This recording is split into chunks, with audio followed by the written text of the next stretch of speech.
Hello, welcome to the BJ Footy Show. Your host BJ and Aiden Future here. Let's drive into it. Welcome aboard.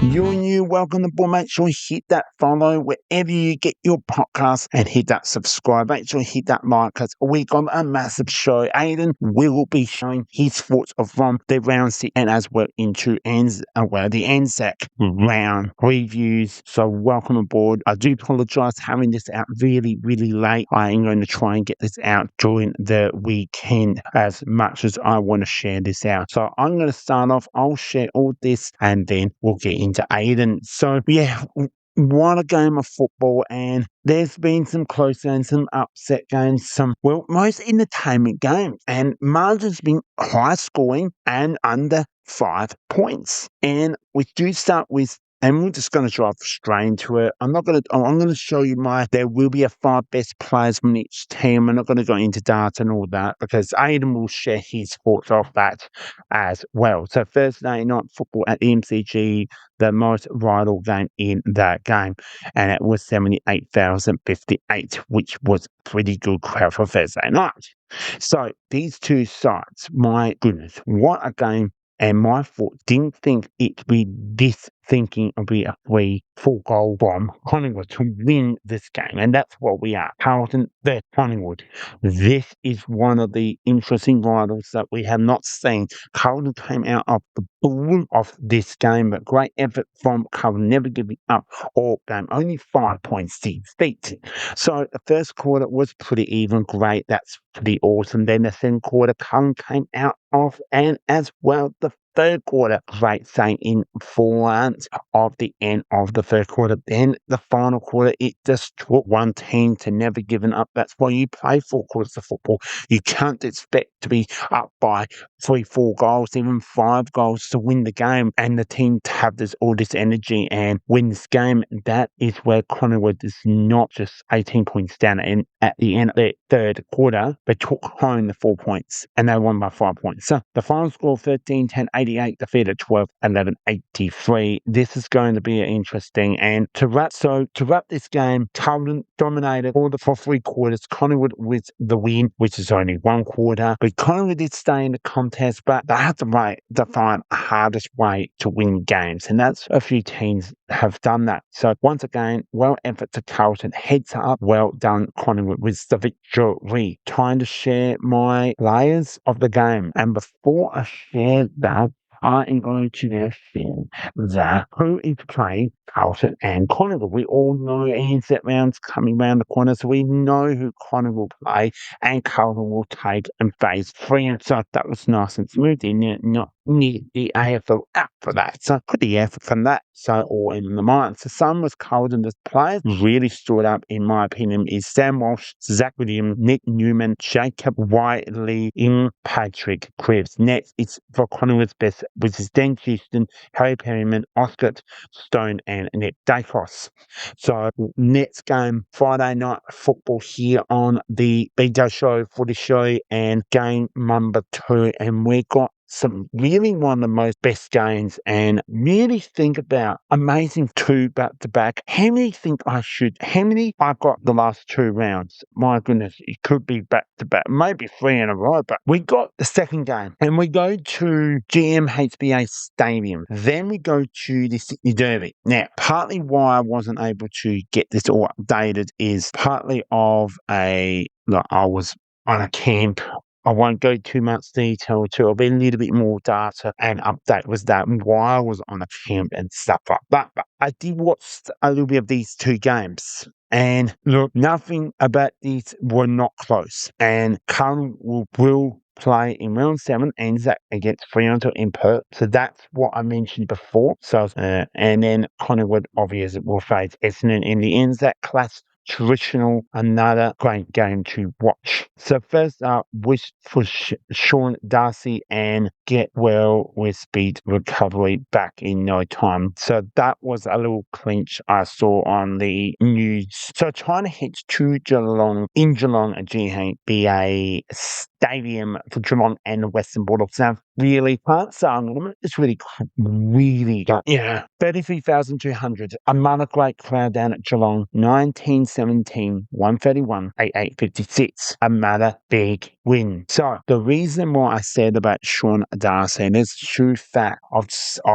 the father of Sean is Luke Darcy did the same injury, same round, different year, 2005. 21 years exactly that Sean Darcy did the same like his dad. So I'm just saying, speed recovery. You are a star, Sean Darcy. You're great part of the Western Bulldog line and do well. Lots of injuries down at Footscray, which is the known for Western Bulldogs. It's a suburb in Melbourne. Knowing that it was not going to be an easy game for the Western Bulldogs. Look, they've started well, the Dogs, this season, and I went to the game at the Adelaide Oval, and they look really dangerous, and they look really good. Look out. But there's been some heavy defeats, and this is one of the heavy defeats. Geelong well done on the victory, and performance was great. Good, great, yeah. Geelong started from the let-go and was opening 6-1, 7 goals, and 6 goals to 2. And then the second half came, and really, when the Western Bulldogs 4 goals to 1 goal, and Geelong pretty good in the third quarter, but the Dogs are really all right. Then final quarter, really, the same thing as the first quarter, really. I think there's a thing that the Dogs knew there was going to be some injuries now. It's Geelong took everything to win this game,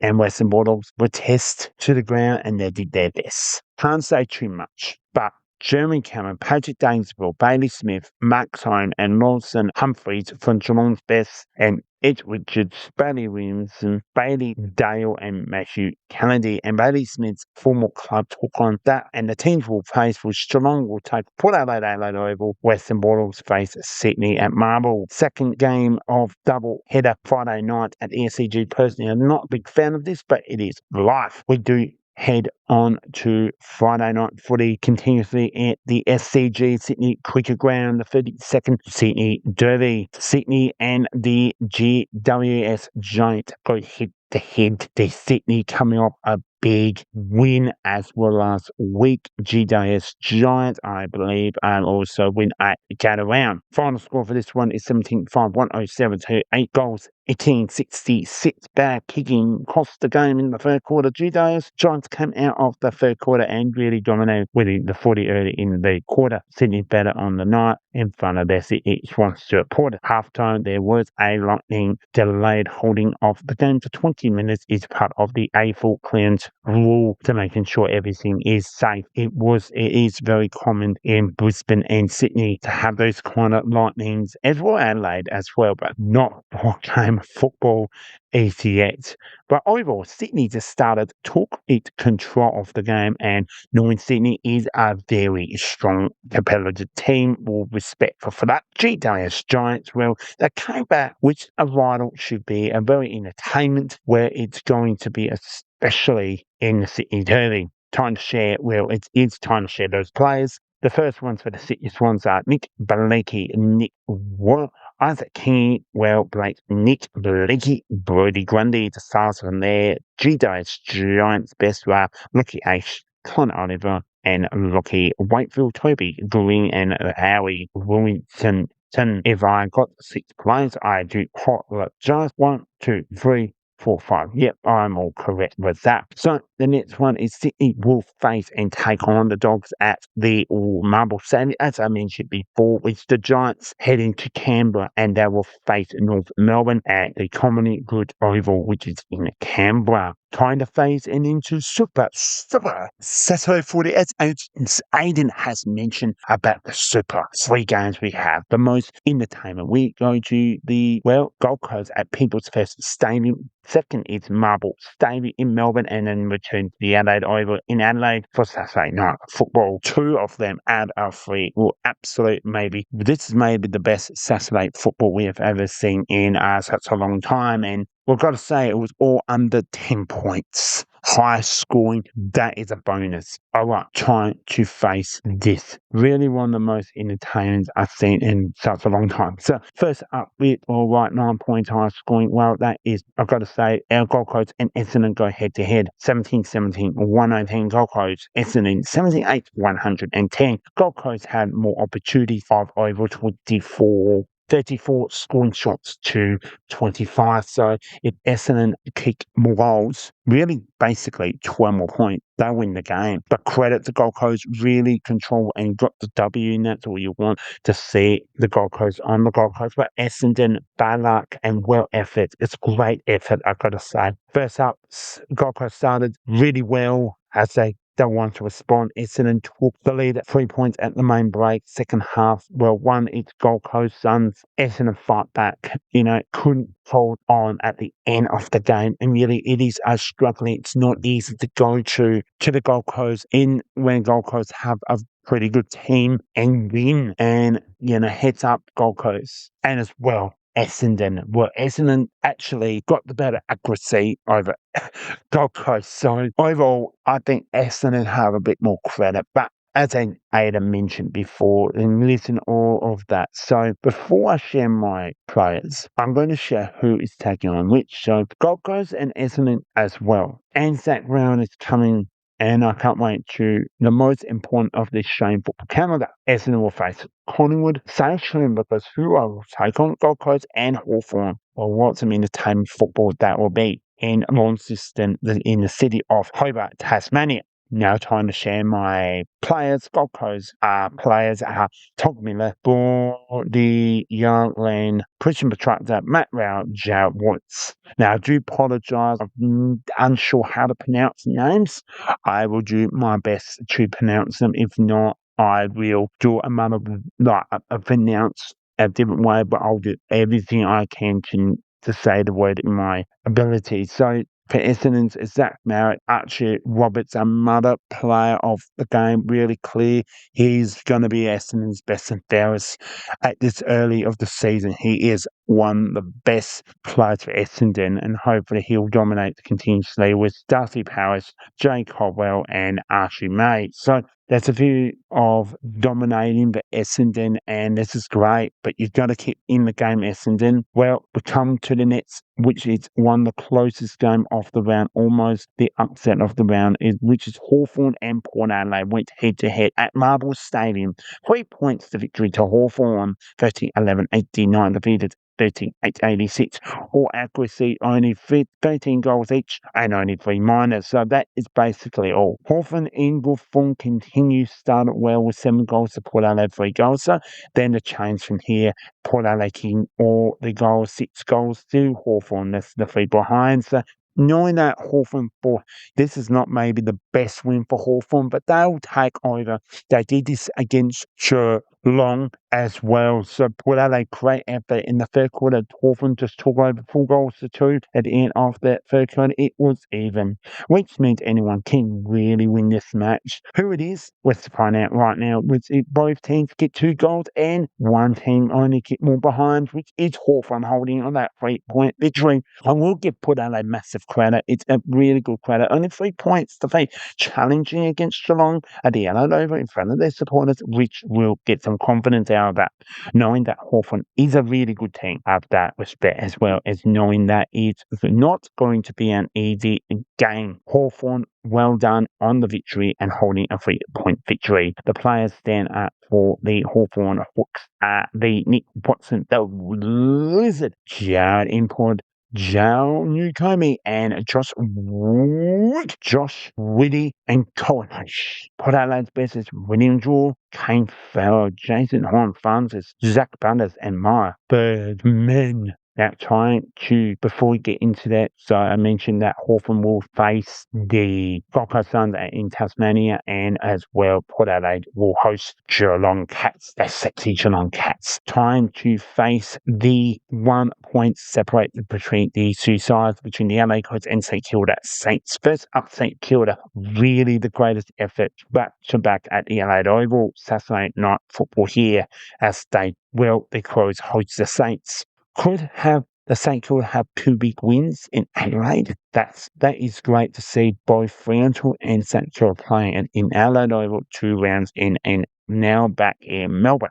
And well, it's perfect for Fremantle. I've got to say, the LA Crows, as well, I'm a Crows supporter. I wasn't happy at the start of this game. Now, it's so sucks for the LA Crows. Now, LA Crows do play Brisbane. I'll share that once again. And St Kilda will share that very soon.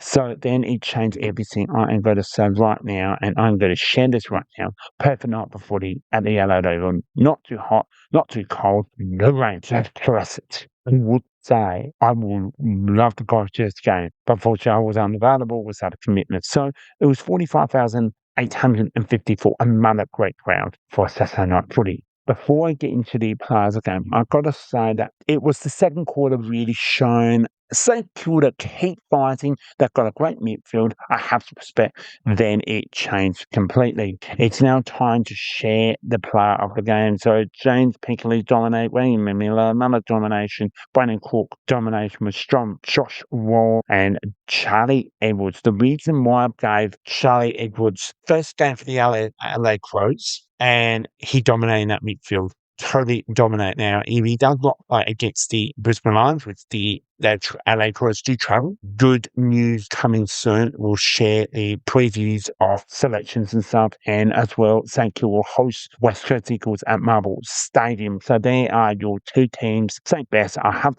done the LA Crows. Now St Kilda, it's Jack Sinclair, Callum Wiggy, Sam Flanders, Jack Higgins, and Roland Marshall all dominate for the St Kilda Saints. And our target goes to say the last time these 2 met was that. So moving on to Super Sunday ticket. It is all about the Super Football. 3 games left to share. Well, I've got to say the biggest upset for the round and the biggest round as well. The domination for the round. First up is we'll go to Marble Stadium, then the MCG, and we will finish up at Optus Stadium. All right, let's dive into the first game, North Melbourne and Richmond. I can't say too much, but head high Richmond, not an easy season to continue on. We know there's injuries coming through, but you're a young court side and hopefully we'll get a win very soon, and I'll be more happy with that. So learn from a loss and all the best for next round. North Melbourne, well done on another domination win. You'll have knowing that you are early improved and showing early stage of the season. Continue on that. North Melbourne are a very good team and I have that respect.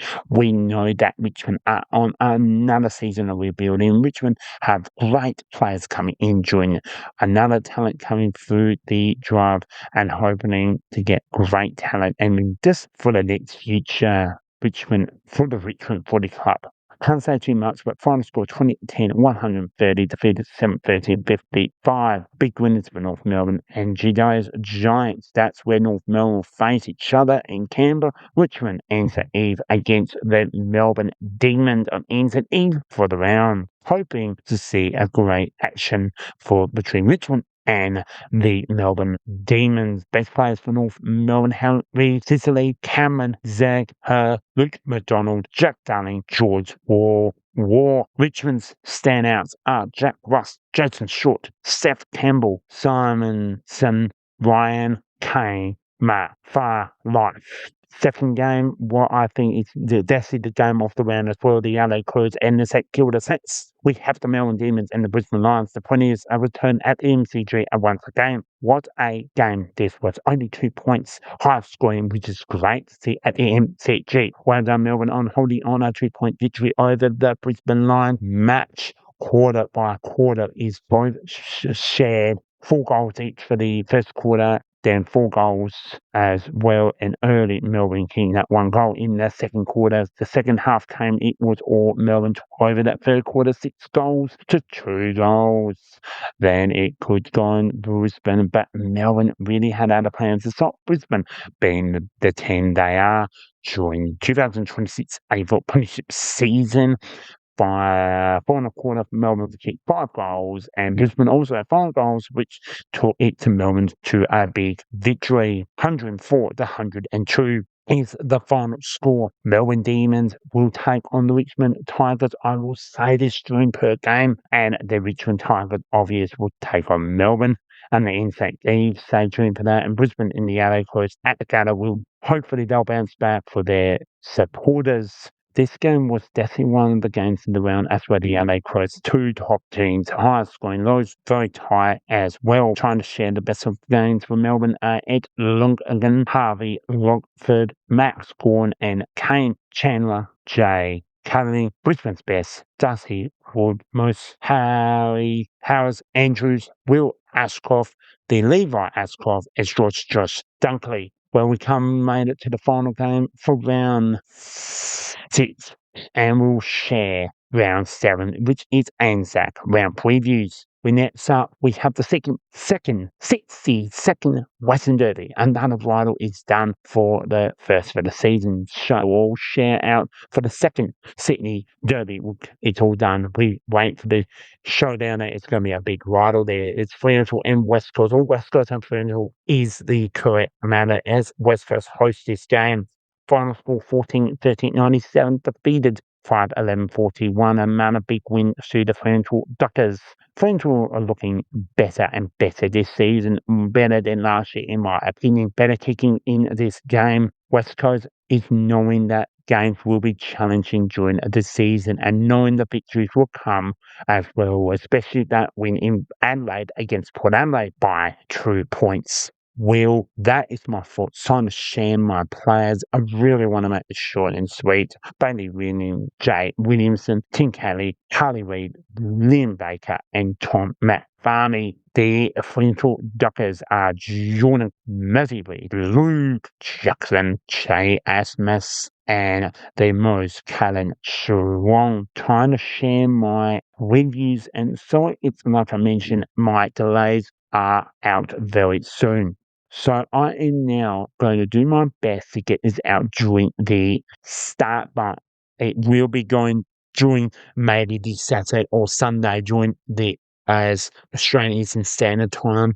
Stay tuned for the getting this out as soon as I can. I am now going to share my tips and predictions for Anzac Round. Let's get straight into it. Thursday night footy at Marble Stadium, Western Bulldogs in Sydney. I'm going for Sydney to win this match. Friday night, very important round. It's the Anzac Eve Classic traditional rival between Richmond and Melbourne. This is one, hopefully, a good crowd. And the game, I'm going to stick with Melbourne. Before heading to the MCG, I realised we need to go to UTAS, University of Tasmania University, which is in Launceston in Tasmania, for Hawthorn and Gold Coast.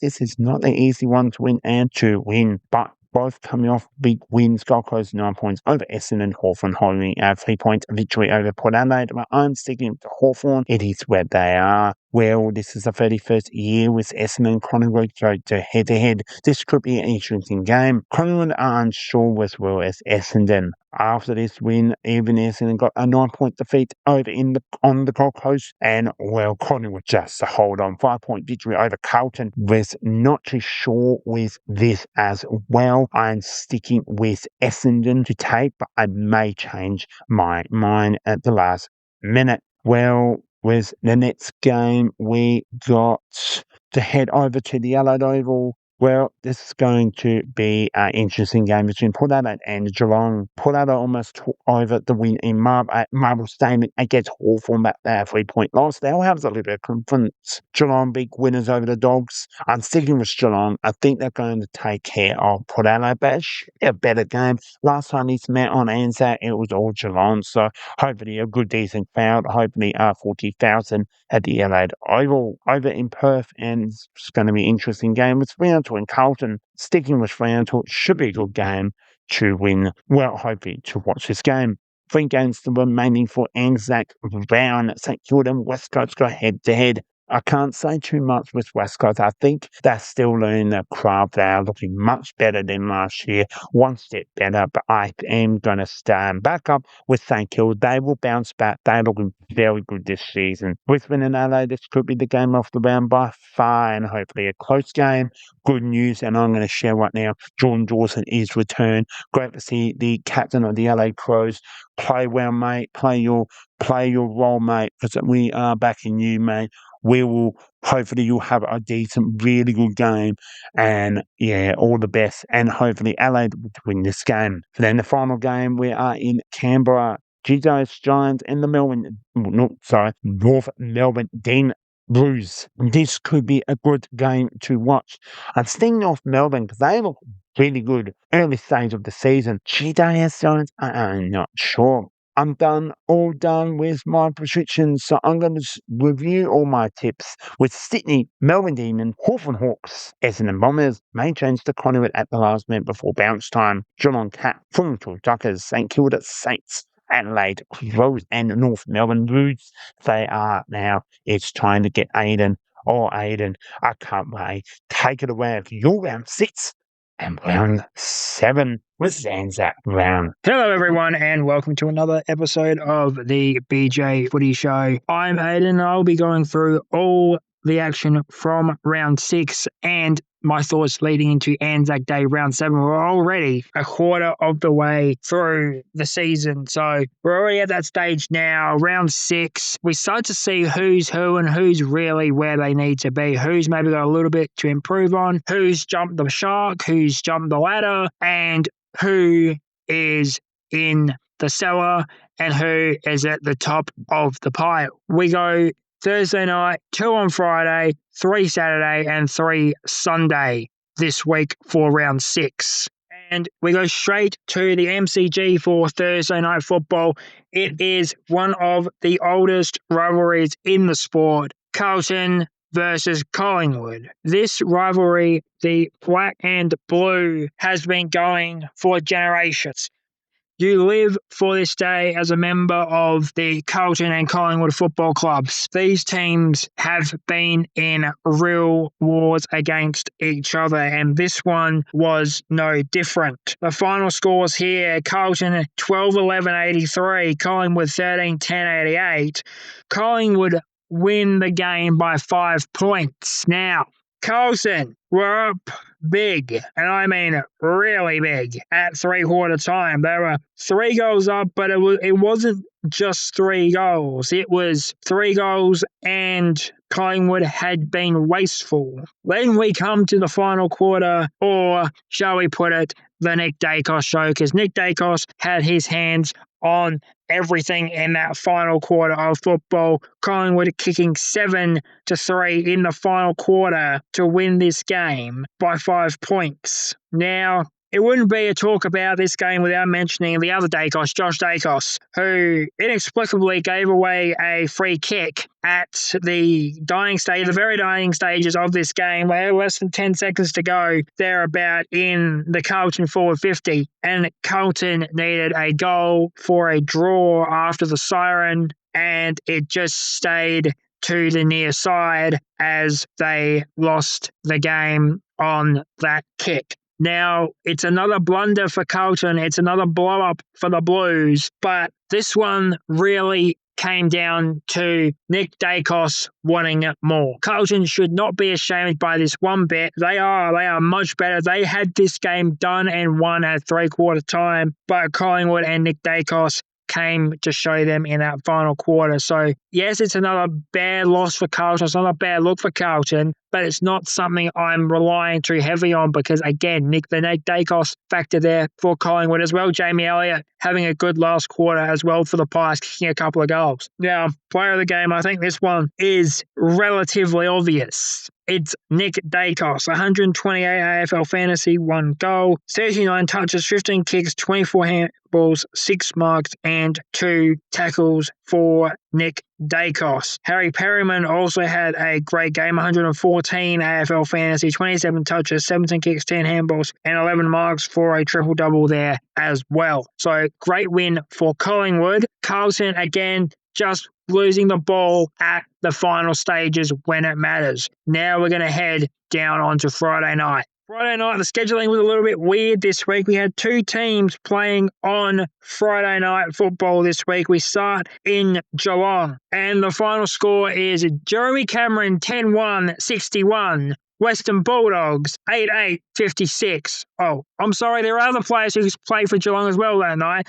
Geelong 1917, 131. Western Bulldogs, 88-56. Not very often do we see in the history of this game when a team is beaten by the single goal kicking record of a single player. That has happened again here for the Western Bulldogs, or should I say against the Western Bulldogs for Jeremy Cameron. Jeremy Cameron, 7 at half-time. This could have turned into a real mess if the Bulldogs didn't have a good third quarter, and they had a great third quarter. They do, however, have a lot of injuries coming out of this game that we're going to get to. They lose Darcy, they lose Liberatore, possibly lose Lobb, concerns over Richards, concerns over Bontempelli. So there's a lot of key names for the Dogs who went down that night. And Geelong were just too damn sexy. They did what they needed to do. Prove a point. Geelong are right in the hunt again. As Dennis Cometti would say,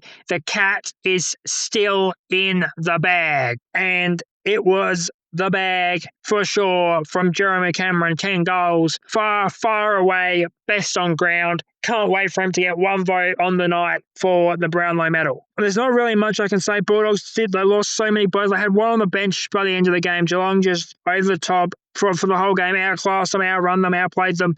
Jake Kolodjasny got a goal. This is how far we're stretching it. When Jake Kolodjasny's played 200 games for 5 goals, that's a big stretch for the defender to get in on the scoreboard. Player of the game, clearly, obviously, Jeremy Cameron. 141 AFL fantasy, 10 goal, 18 touches, 16 kicks, 2 handballs, and 10 marks. Second game on Friday for round 6. The Sydney Swans versus GWS in the Sydney Derby. This one was very, very one-sided. Not to the extent of Jeremy Cameron versus the Western Bulldogs, but in the way this game played. I did watch much of this game when I checked over. I had a look at the Geelong score on Friday night. I saw that game was dead. Had a flick over to this one, and the Swans, their ball use, their running, their carry, so much better than GWS. GWS also very inaccurate on Friday night. Rain delay at halftime for Storms. Sydney came out, stayed composed, got the job done. This is what Sydney are going to be like this year. Composed, controlled in the situation, no matter what happens. GWS,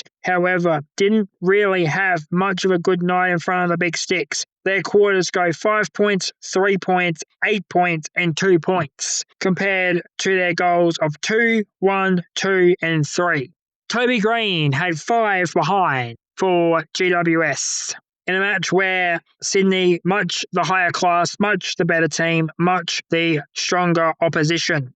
This really is a tone setter for both teams. The Swans, again, deliberate, composed, and lethal in front of goal. GWS, another bad night to stack in a row of bad nights in season 2026. My player of the game here in this one goes... And there's so many good choices, it's very, very difficult to choose, but I am going to take Nick Blakey here. Nick Blakey had an absolute monster game, 120 AFL fantasy, 1 goal, 34 touches, 22 kicks, 12 handballs, 4 marks, 3 tackles from him playing out of the back line across half-back. Now it is for super Saturday. What a Saturday of football.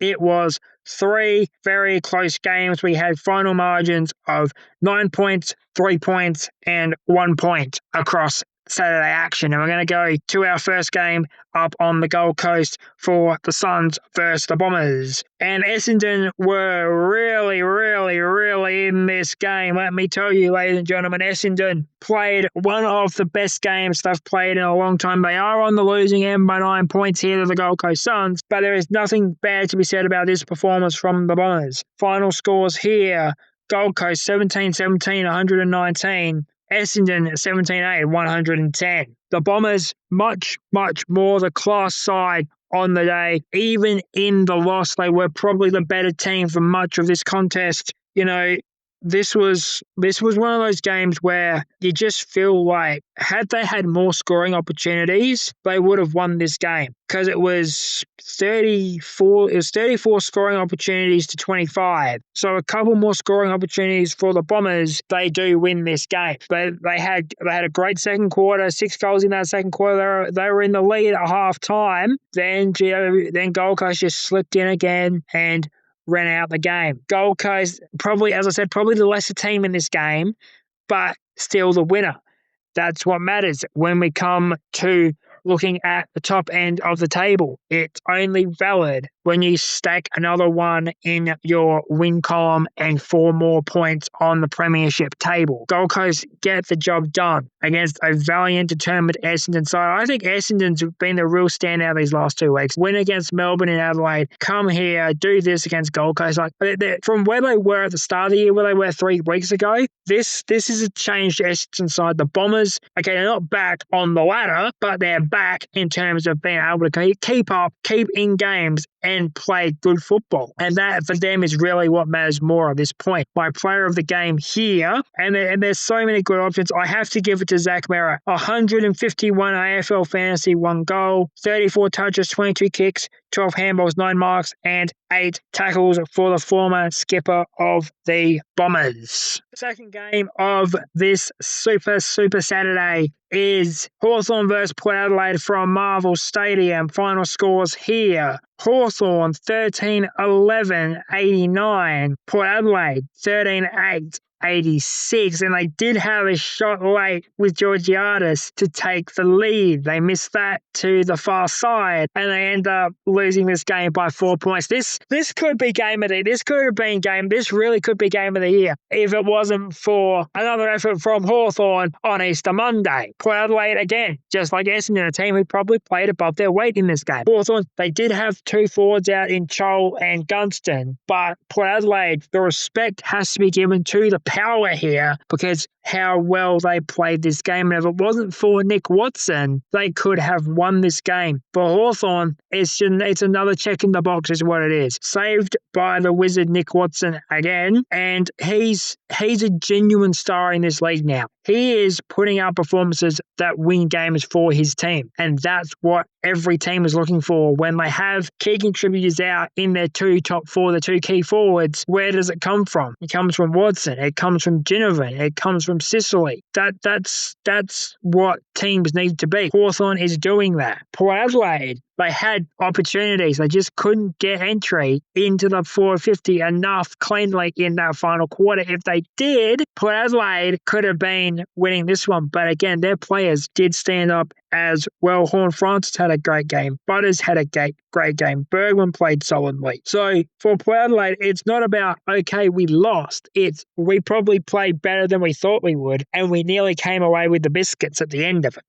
My player of the game here is, I'm going to go Jarman Impey. Jarman Impey had an outstanding performance in this game. 115 AFL fantasy, 23 touches, 17 kicks, 6 handballs, 13 marks, and 4 tackles. Time to head to Adelaide Oval. Adelaide and St Kilda is your Saturday night game for round 6. It seems weird saying Saturday night when it's only the 3rd game on the docket for Saturday, but it is what it is. St Kilda started this game ridiculously hot. 4 goals in the first quarter to 1 for Adelaide. Then Adelaide with 7-2 in the second quarter. Game then began to even out in the second half. 5 goals to Adelaide, 4 to St Kilda in the third quarter, then 2 to Adelaide and 5 to St Kilda in the last quarter. Adelaide, your winners here. The final scores: Adelaide 15-13, 103. St Kilda 15-12, 102. Adelaide scrape by. They barely survive this encounter with Ross Lyon and the Saints. Now, for Adelaide, it's a matter of depth. They had some key players out for injury, personal reasons. The depth came in, the depth stood up and did their job. Just like Hawthorn, the depth came in, did their job. Better teams, more depth, just getting over the line. That's what happened for the Crows here. St Kilda, I'm going to be hard here. St Kilda had opportunities, just like Port Adelaide did. in that final quarter. But St Kilda, they kept going to the long ball down the line, and it kept getting turned around for Adelaide. When that is not working, you need to go somewhere else. In the last 5 minutes, St Kilda went to the long ball over and over and over again, and it always fell to Adelaide advantage. So when that happens, you've got to find a new way to make it happen. You can't just go, oh, long again, maybe, long again, maybe, long again, maybe. Percentages add up. That's just maths. You might win one eventually, but eventually might not be within the time left in the game. Might be Tuesday at training. So when you had the opportunity, St Kilda, you went back to the well that wasn't there for you. And that's what cost you. You couldn't get the ball into the 50 because you couldn't get the ball up to your half forward area. And that's what cost you. If you could get the ball up to half forward, you could have had a chance in those final minutes, in those final seconds. But the reliance on the long ball down the line ended up hurting you more than it did, and I think more than you think. Now, both these teams are probably where they need to be. Adelaide's starting to crawl back into that top 6, top 8 position. St Kilda, again, they're where they are normally. Tough team that always just comes up a little bit short. So the question now as we move into the mid-season is, can St Kilda get these results and translate them into wins, or does this continue to happen? Because if this continues to happen, then St Kilda's start being St Kilda. If they can translate a couple of these into wins, then, St Kilda could find themselves in the wild card at the end of the season. We go to my player of the game now, and I'm going to give it to Taylor Walker. 101 AFL Fantasy, 5 goals. That's all you need to worry about from the big Texan. He's 35-36 this week, and he's still producing at a high level. Josh Worrell, again, another great game from him. 114 AFL Fantasy, 28 touches, 17 kicks, 11 handballs, 11 marks, 2 tackles for Josh Worrell for a triple-double for Josh Worrell. But you can't go past the big Texan saving the day for the Crows once again. Now we get to Sunday, and there were some shocks on Sunday footy. We start at Marvel, North Melbourne versus Richmond, 2 teams who probably are down the bottom end of the ladder from where early season projections were. North Melbourne, 2010, 130. Richmond, 7-13, 55. Now, Richmond, they did have some injuries. They lost Taranto in this game. That is a big loss for a young side to lose one of their key veterans. But North Melbourne, the class above all day long. The Kangaroos are a genuine wildcard contender after doing this. I'm not discounting them anymore unless something goes completely wrong for them. North Melbourne are back. North Melbourne are back to where they were 10 years ago. The Tigers still, again, developing. Still a team who are finding their footing. But in a couple of years from now, they'll be where North are now, beating the bottom teams by 70-odd points. Now, I can't be any more happy for North Melbourne. When I saw this result, I watched some of this game. I saw this result, and I'm like, at the end of it, I switched over to the Melbourne versus Brisbane game. We'll get to in a second. But I saw this result at the end of it, and I thought North Melbourne, very well deserved. This is 4 years in coming, probably 10 years in coming, realistically 4 years in coming for the Kangaroo. Now, player of the game. This one's pretty easy. This one goes to Paul Curtis. 99 AFL Fantasy, 6 goal. 6 goal from a small forward is elite at AFL level in 2026. 13 touches, 10 kicks, 3 handballs, 6 marks and 4 tackles for Paul Curtis. Player of the game. Great efforts across the park as well. Ross, great effort for Richmond. Sheasel, another near 40 disposal game. Zerha through the middle as well, had a great game. McDonald, a great game. Davies Uniacke, he played his bit. Darling played his bit. Wardlaw, McKercher, the list goes on and on. Parker, Stevens, Daniel, the list keeps going for North Melbourne. Dry Simpkin, that's the difference between where North Melbourne were last year, where 1 or 2 players were getting the bulk of the game and everyone else was spectating, to now where North Melbourne, everyone's getting in on the act. Everyone's getting 20-plus disposals. And that's what makes these teams go from bottom end to real wildcard threat. We're going to leave this one here. We're going to jump over to Melbourne versus Brisbane. Brisbane, celebrating the life and career of Jim Stynes, an Irishman who came out to Australia and became one of the game's greatest ever. A Melbourne man through and through, he defined what the club meant during an era of lack of success. It is the club club's honour to dedicate a game to him, and this year it was Brisbane's time to be the opposition. Final scores: Melbourne 16-8, 104. Defeated Brisbane Lions 15-12, 102. Melbourne winning this one by 2 points. Melbourne, just like their northern counterparts, are a genuine wildcard threat. This game against the two-time back-to-back reigning defending, and they beat them. They won. Because Stephen King has got this club going on the right track. They were slipping further and further away from a premiership under Simon Goodwin. Stephen King comes in, takes this list, doesn't make a lot of changes to it, builds on it. Melbourne suddenly probably not a real contender, but definitely a team in that sort of that wild card outsider zone who getting a good run through the rest of the year, no injuries, no whatever, could definitely be there in September. Brisbane lost, but we know Brisbane starts slow. If this game was later on in the year, I think Brisbane's more in their form. Brisbane, it's a loss. It's not really a big loss. Okay, it's a big loss, but not in a big way. It's a loss to a team who outplayed you on a day where they were honoring one of their legends, and that's okay because Brisbane probably at the end of the day are still the better team. Results on weekends don't dissuade that. If I step back and look at these teams, I say Brisbane should be beating Melbourne. If I look at how good Melbourne's form has been this year, apart from that big blip against Essendon and Gather Round, okay, this one probably wasn't expected after Gather Round, but their form this year so far has been very consistent and very strong. That's why Melbourne are here victorious. Jim Stynes game for them, and it's a great way to celebrate the life of one of the club's greatest. Player of the game in this one. And there's so many good options. There really, really is so many good options. But I'm going to give it to Ed Langdon. Ed Langdon played a phenomenal game. 103 AFL fantasy, 28 touches, 16 kicks, 12 handballs, 9 marks, and 1 tackle for Ed Langdon. That performance crucial, seeing Melbourne over the line in this one. Langford had 3 goals for the Demons. Gone phenomenal in the ruck again. Kate Chandler, 3 goals for Melbourne. Still, again, phenomenal. And it goes through again, like I was saying with North Melbourne, Cozzy Pickett, Jai Cully, Turner, Solstra, Van Rooyen, 3 goals.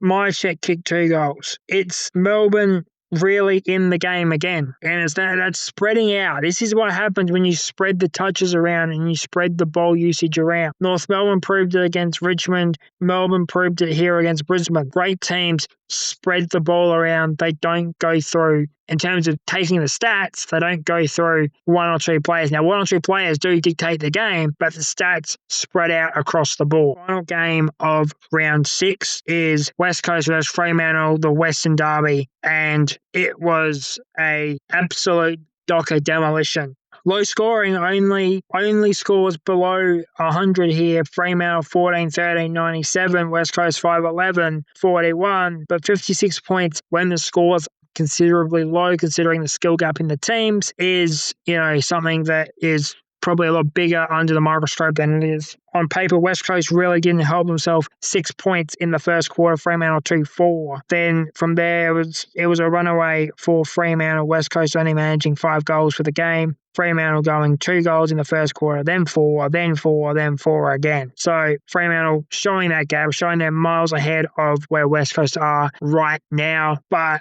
apart from the first quarter, West Coast probably, again, that stung, probably weren't able to get into the contest. And, being behind all day in your local rivalry, it doesn't help against a team that's very professional under Longmuir as Fremantle is, and Fremantle get the job done here. There's not really much else to say. Fremantle looking like a very good team this year, should be in the mix for the preliminary finals or grand final at a minimum. If not, it could be time for flag mantle. For the Eagles, as I said, it's the skill gap. West Coast used to do this to Fremantle during a period of time, and now it's Fremantle's turn to do it to West Coast. That's how these local derbies work. It goes swings and roundabouts. West Coast will be back in the next couple of years, making this game more competitive. Player of the game in this one is Clark from Fremantle, Jordan Clark. 27 touches, 21 kicks, 6 handballs, 11 marks, 1 tackle, 1 goal for the defender from the Dockers. And ladies and gentlemen, that is it for round 6. Now, we're going to quickly get into our tips for round 7,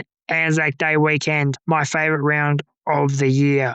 7 is Anzac Round. As I said, it's my favourite round of the year in the AFL, where we pay our respects to those who came before us, who served this country in wartime, in all wars Australia's been in, not just the First and Second World Wars, but the Boer War, and any other major conflict. I should know this. I'm a history teacher. I should know this, but it's skipping my mind right now. Anyway, let's get to the footy. Thursday night, Anzac Day weekend, Western Bulldogs versus Sydney. Now, this one's a very, very tough one to call, or it should have been if Western Bulldogs had their bodies available. For that reason, Sydney win this one probably comfortably. Probably Swannies by about 50, I'd say. Swans by 50 here. Anzac Eve, Richmond v Melbourne. I think Melbourne are a class above the Tigers here, and for that reason, I'm going to take the Demons in this one. Now, because Anzac Day is a Saturday, the Anzac Day card is stacked. We have 4 games across the country on Anzac Day. We start at 12 my time, 12 South Australian time, for Hawthorn versus Gold Coast from Launceston. Now, not often we get a day game in Tasmania anymore. Hawthorn probably the favourites here because of the Tasmania factor, and for that reason, I will be taking Hawthorn. At 2:50, the traditional Anzac Day game, Essendon versus Collingwood. If the Melbourne Cup is the race that stops the nation, this is the game that stops the nation. Essendon, strong, determined, showing Anzac spirit, fighting from beneath. Unfortunately, they are playing not a red-hot Collingwood, probably a nearly red-faced Collingwood after their start in season 2026. This one is a real toss-up, and not the sort of toss-up you have in an Anzac Day game that is illegal across the country in tour. But I will be taking the Pies in this one. Then on Anzac Day evening, Port Adelaide versus Geelong from the Adelaide Oval. And just like they did against the Doggies, the Cats will maul the power, and Geelong will be too sexy for the power. We then finish our Anzac Day football with a trip to West Australia for Fremantle versus Carlton.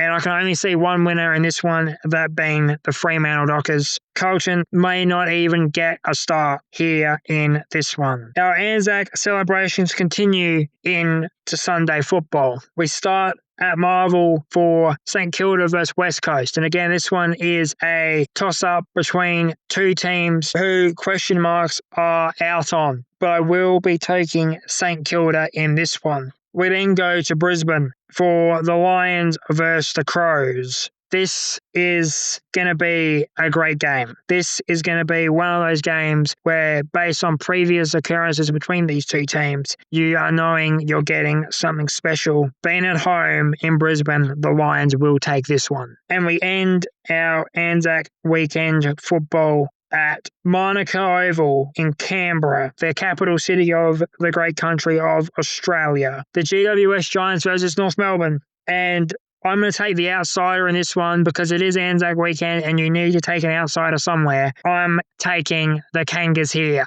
So to run through my Anzac Day and Anzac Week predictions, we have Sydney by 50, Melbourne, Hawthorn, Collingwood, Geelong, Fremantle, St Kilda, Brisbane, and North Melbourne. Ladies and gentlemen, thank you very much for listening to the Round 6 review and look towards Anzac Day here on the BJ Footy Show. As always, I've been your host, Aidan Barry, and we'll see you here same time next week when we look back on the greatest round in football. Thank you so much, Aidan, for your thoughts and sharing your Round 6 previews. And as well, the most important, the Anzac Round previews. So that's awesome. I love your thoughts, Aidan, as usual. Thank you so much, and do apologise for delayed. It is coming away. You can find the BJ Show. It's where you can find all the latest episodes. You can follow YouTube.